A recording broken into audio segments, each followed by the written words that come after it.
मौलवी साहब की बीवी ने उस वक्त कौन सा गुनाह किया कि कुतिया बन गई। देखने वालों की चीखें निकल गईं। अस्तगफिरुल्लाह। अस्सलामु अलैकुम नाज़रीन, यकीनन ये सुनकर आपको काफी अजीब लगा होगा। बांग्लादेश में रहने वाले एक मौलवी साहब की बीवी कुतिया की शक्ल इख्तियार कर गई। पूरे गांव में तहलका मच चुका था। हर कोई उस खातून से दूर रहने लगा। वो खातून आखिर किस वजह से कुतिया बनी और उसने ऐसी कौन सी गलती की जिसकी सज़ा में अल्लाह ताला ने उस पर इतना बेहानक अजाब नाज़िल किया। ये तमाम तर तफसीलात हम आपको आज की वीडियो में बताएंगे। अल्लाह ताला ने जहां मर्द को औरत का मुहाफिज करार दिया है, वहीं ज़माना जahलियत के तमाम रस्म व रवाज को ख़त्म करते हुए औरत को उसका अपना एक मुकाम और मर्तबा दिया है। जितनी इज़्ज़त इस्लाम में औरत को दी गई है, शायद ही किसी दूसरे मज़हब ने औरत को दी हो। लेकिन जब वही औरत गुनाह सरजद कर दे तो अल्लाह ताला उसे इबरत का निशान बना देता है। आज की ये वीडियो एक ऐसी ही खातून की है जिसे सुनकर आपके रोंगटे खड़े हो जाएंगे और फौरन आप अपने रब से तौबा करने पर मजबूर हो जाएंगे। ये वाक़या बांग्लादेश के शहर ढाका में पेश आया, जहां पर मौजूद एक कस्बे में मुसलमान कसरत की तादाद में पाए जाते थे। उस गांव के मौलवी साहब थे जो बड़े ही नेक और दीनदार किस्म के थे। उनके होश संभालते ही उनके वालिदैन की वफात हो चुकी थी। वालिदैन के बाद 3 छोटे बहन भाई थे। उन्होंने सबसे पहले अपने बहन भाइयों को अपने पैरों पर खड़ा किया और उनकी शादियां करवाईं। सबकी जिम्मेदारियों से सबकदोश होने के बाद जब उनकी बारी आई तो उनकी उम्र काफ़ी हो चुकी थी। वो अब लड़के नहीं मर्द बन चुके थे। सब बहन भाई अपने अपने घरों के हो चुके थे और मौलवी साहब की जिंदगी के सफर में एक शरीके हयात का होना दरकार था। उनकी शादी दूसरे गांव की एक लड़की से कर दी गई। मौलवी साहब ने शादी से पहले शर्त ये रखी कि लड़की दीनदार और सोमो सलात की पाबंद हो। मैं एक नेक और 5 वक्त की नमाजी खातून से शादी करूंगा। मौलवी साहब के यहाँ कोई भी चीज की कमी ना थी। उनके पास अल्लाह के फजल से सब कुछ था। आखिरकार उनका निकाह एक दूसरे गांव की खातून से हो गया और वो उसे रुखसत करके अपने घर ले आए। शादी के चंद रोज बाद तक मौलवी साहब ने नोट किया कि उनकी बीवी बिला वजह ही सजी संवरी रहती है।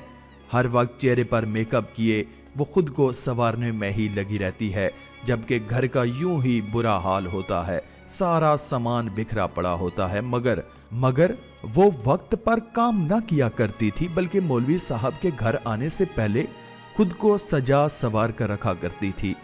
एक रोज मौलवी साहब ने घर में कदम रखा तो देखा कि घर का सारा सामान इधर उधर यूं ही बिखरा पड़ा है जैसे सुबह था।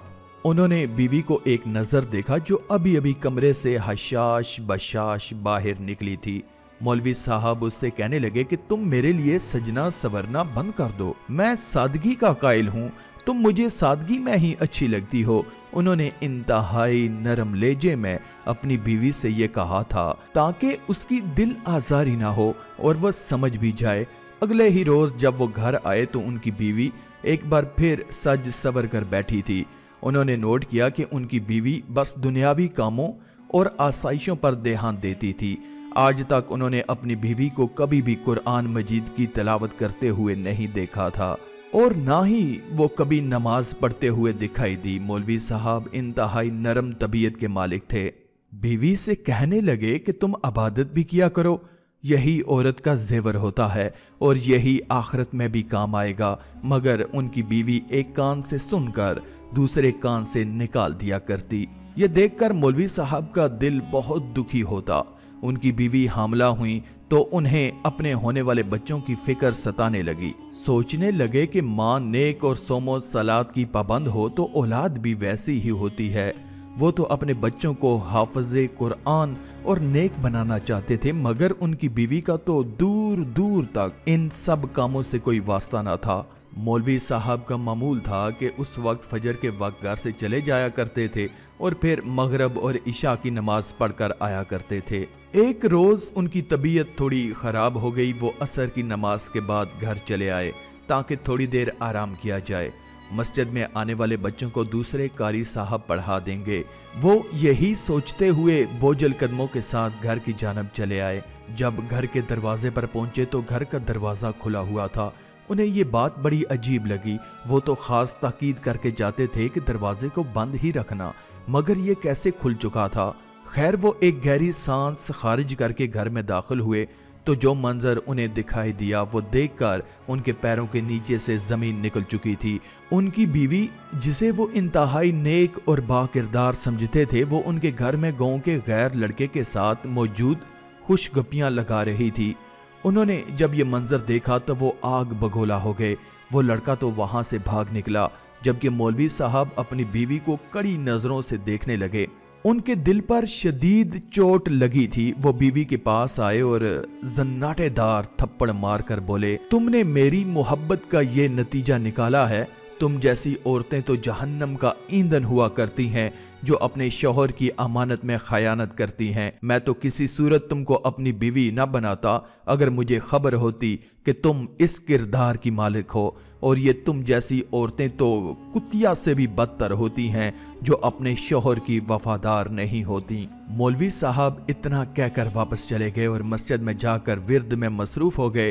وہ اپنا دھیان بھٹکانا چاہتے تھے اور اللہ کے ذکر میں مصروف رہنا چاہتے تھے۔ وہیں اس لڑکے نے پورے گاؤں میں یہ بات پھیلا دی کہ مولوی صاحب کی بیوی بد کردار ہے، اس کا گاؤں کے کئی لڑکوں کے ساتھ چکر چل رہا ہے اور مولوی صاحب سب جانتے بوجھتے خاموش ہیں۔ گاؤں والوں کو جب یہ خبر ملی تو مولوی صاحب کو تنگ نظروں سے دیکھنے لگے۔ اس روز مولوی صاحب کی طبیعت خراب تھی، وہ مسجد میں ہی سو گئے۔